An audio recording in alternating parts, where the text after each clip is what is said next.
হ্যাঁ বলো দাদা, কোথা থেকে এসছো?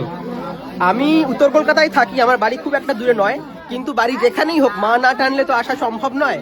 তো আজকে মায়ের কাছে আসতে পারলাম, মায়ের ভিডিও দেখেছি সোশ্যাল মিডিয়ায়, আর যতবারই দেখেছি ততবারই হাত থমকে গেছে এবং স্ক্রোল করতে পারিনি মায়ের মুখখানা, এবং মায়ের যে এই স্বচক্ষে সামনে দেখলাম মাকে, সত্যি মনটা ভরে গেল।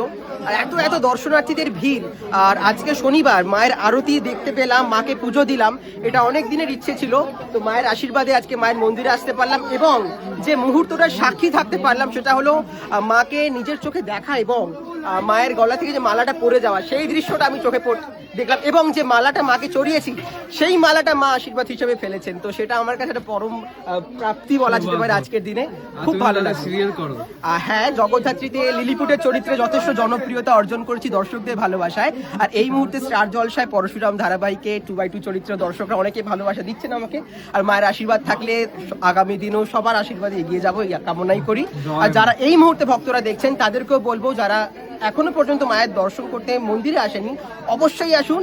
মাকে দূর থেকেও যা চাইবেন সেটাও মা পূরণ করে। মা সবাইকে ভালো রাখুক, সেটা সবার আগে প্রয়োজন। সবাই ভালো থাকবেন। জয় মা মনসা। জয় মা।